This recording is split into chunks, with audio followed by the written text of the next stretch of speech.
Cruise കപ്പലുകളുടെ വരവ് കുറഞ്ഞു. പ്രതീക്ഷ കൈവിടാതെ വ്യാപാരികൾ. ഈ വർഷം പ്രധാന റോഡ് പദ്ധതികൾ ആരംഭിക്കും. കോഴിക്കോട് സ്വദേശി ഒമാനിൽ കാണാതായി. ഒമാനിൽ നിന്നുള്ള പ്രധാന വാർത്തകളുമായി ഗൾഫ് അപ്ഡേറ്റ്സ് ഒമാൻ തുടങ്ങുന്നു. എല്ലാ പ്രേക്ഷകർക്കും സ്വാഗതം. Gulf updates Oman brought to you by Shahi Foods and Spices, powered by Purushottam Kanchi exchange. ശൈത്യകാല ടൂറിസം സീസണിൽ ഒമാനിലേക്ക് എത്തുന്ന ക്രൂസ് കപ്പലുകളുടെ എണ്ണത്തിൽ ഈ വർഷം ഗണ്യമായ കുറവ് രേഖപ്പെടുത്തിയതായി ടൂറിസം മേഖലയിലെ വ്യാപാരികൾ പറയുന്നു. മുൻ വർഷങ്ങളിൽ നവംബർ മുതൽ ഏപ്രിൽ വരെ സുൽത്താൻ കാബൂസ് തുറമുഖത്ത് ഇടവിട്ട ദിവസങ്ങളിൽ കപ്പലുകൾ എത്താറുണ്ടായിരുന്നുവെങ്കിലും ഈ വർഷം ആഴ്ചയിലൊരിക്കൽ മാത്രം ക്രൂസ് കപ്പലുകൾ തീരത്തടുക്കുന്ന അവസ്ഥയാണ്. മുൻ വർഷങ്ങളിൽ കോസ്ത, ഐദ എന്നീ വമ്പൻ കപ്പലുകളിലൂടെ ആയിരക്കണക്കിന് വിനോദസഞ്ചാരികൾ എത്തിച്ചേരുന്നിടത്ത് ഇത്തവണ മെൻഷിപ്പ് കപ്പൽ മാത്രമാണ് ആഴ്ചയിലൊരിക്കൽ എത്തുന്നത്. മേഖലയിലെ സംഘർഷാവസ്ഥയും അന്താരാഷ്ട്ര സാഹചര്യങ്ങളും കപ്പൽ വരവ് കുറയാൻ കാരണമാകുമെന്നാണ് വിലയിരുത്തൽ. അതേസമയം വിമാനമാർഗം ഒമാനിലേക്ക് വിനോദസഞ്ചാരികളുടെ വരവ് സ്ഥിരതയോടെയാണ് തുടരുന്നത് എന്നത് വ്യാപാരികൾക്ക് ആശ്വാസമാണ്. പരമ്പരാഗത ഉൽപ്പന്നങ്ങൾ, പശ്മിന, സുഗന്ധദ്രവ്യങ്ങൾ, കുന്തിരിക്കം എന്നിവ വാങ്ങുന്നതിൽ സഞ്ചാരികൾ വലിയ താല്പര്യം കാണിക്കുന്നുണ്ട്. ഇതോടൊപ്പം കൂടുതൽ ക്രൂസ് കപ്പലുകളെ ആകർഷിക്കുന്നതിനായി സുൽത്താൻ കാബൂസ് തുറമുഖത്തെ രാജ്യത്തിന്റെ പ്രധാന ടൂറിസം കേന്ദ്രമാക്കുന്ന വികസന പദ്ധതികളും പുരോഗമിക്കുകയാണ്. തുറമുഖ നവീകരണം, ലോജിസ്റ്റിക് സൗകര്യങ്ങൾ മെച്ചപ്പെടുത്തൽ, ക്രൂസ് ടെർമിനൽ ആധുനികവത്കരണം എന്നിവയിലൂടെ ഒമാനെ ഒരു പ്രധാന ക്രൂസ് ടൂറിസം കേന്ദ്രമായി ഉയർത്തുകയാണ് ലക്ഷ്യം.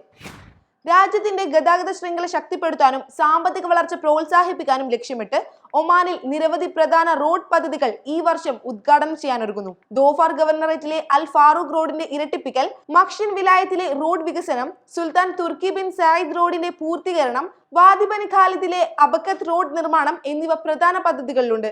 ഇതോടൊപ്പം ഹർവീബ്, അൽ മസൂൻ, മൈത്തിന റോഡ്, അൽ മുക്സൈൽ റോഡും പാലവും ഉൾപ്പെടുന്ന പദ്ധതി, സയഹുൽ ഖൈറാത്ത്, അൽ ഷിസർ റോഡ് എന്നിവയും പുരോഗമിക്കുകയാണ്. നിലവിൽ മന്ത്രാലയം നടപ്പാക്കുന്ന റോഡ് പദ്ധതികളുടെ മൊത്തം മൂല്യം ഏകദേശം 1.2 ബില്യൺ ഒമാനി റിയാലാണ്.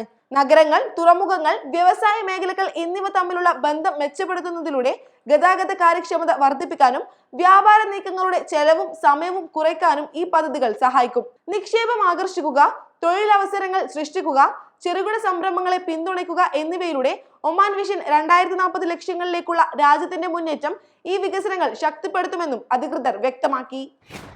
കോഴിക്കോട് രാമനാട്ടുകര സ്വദേശി ഭാഗ്യേഷ് ഒമാനിൽ കാണാതായതായി പരാതി. MHD കമ്പനിയുടെ സുഹാർ ബ്രാഞ്ചിൽ ജോലി ചെയ്തിരുന്ന ഇയാളെ ഡിസംബർ 30 മുതൽ കാണാനില്ല.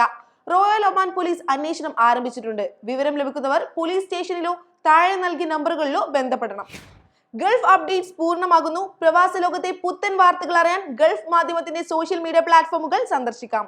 ഗൾഫ് അപ്ഡേറ്റ്സ് നിങ്ങളുടെ വാട്സാപ്പിൽ ലഭിക്കുന്നതിന് നിങ്ങളുടെ പേരും സ്ഥലവും 96201150 എന്ന നമ്പറിലേക്ക് വാട്സാപ്പ് മെസ്സേജ് അയക്കൂ.